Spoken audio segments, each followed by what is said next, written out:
Alors, donc c'est la leçon, la deuxième leçon d'histoire sur François Ier. Donc la semaine dernière, nous avions fait François Ier, roi de France au XVIe siècle. Donc je vous invite à relire votre fichier d'histoire pour vous remémorer un petit peu ce qu'on avait dit sur François Ier.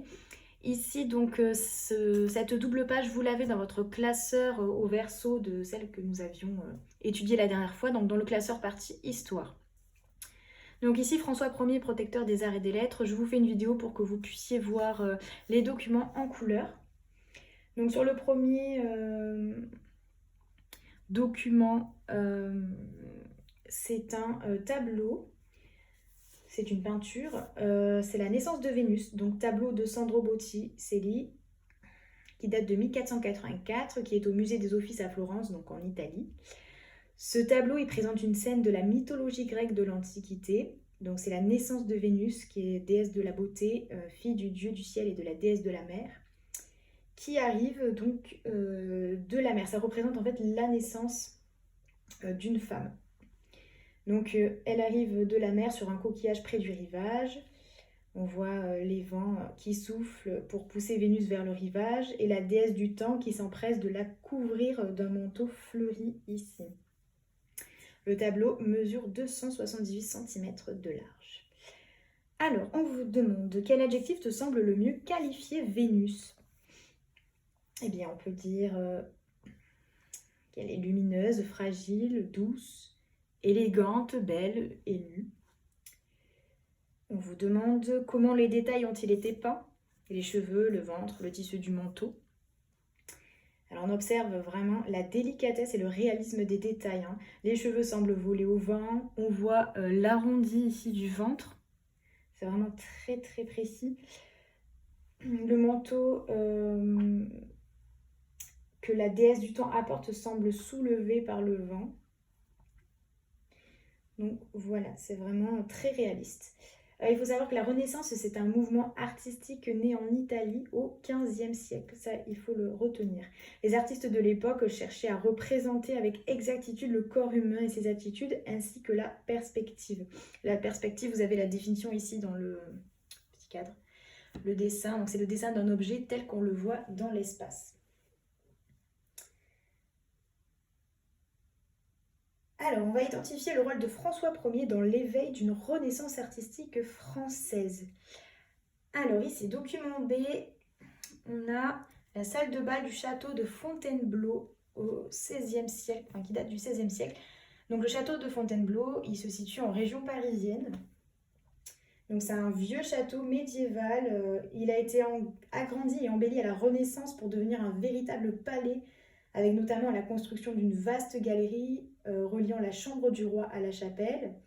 Elle est éclairée par des fenêtres disposées de chaque côté. Et le décor est fait de fresques, de boiseries. Elle servit longtemps à des fins privées, donc François Ier en avait la clé autour du cou avant de devenir une salle de bal que j'ai déjà visitée et qui est magnifique. Voilà. Alors, on vous demande d'écrire cette salle de bal et ses décorations.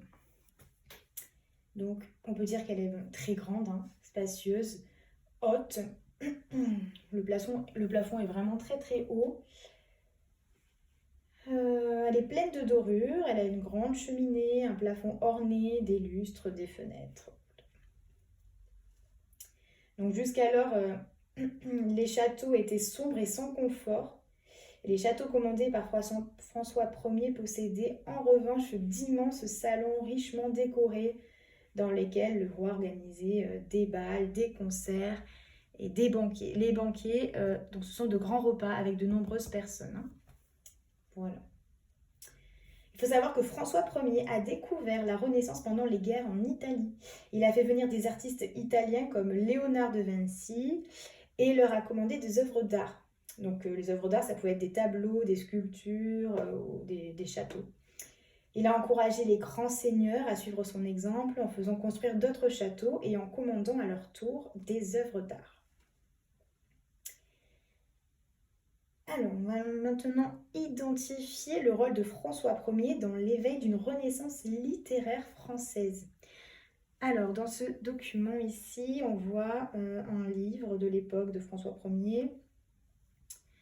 Donc c'est un livre de prière qui a été écrit sur parchemin vers 1508.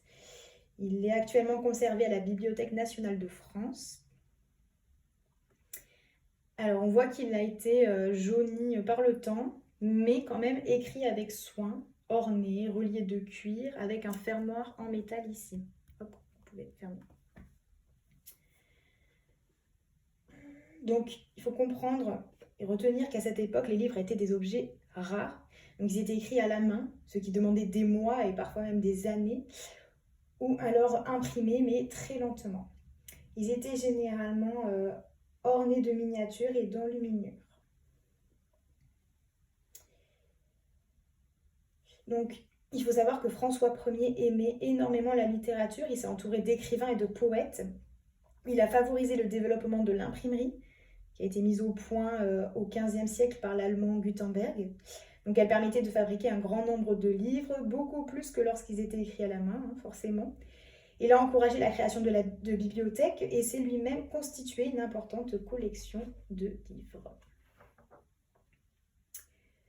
Voilà pour la petite vidéo.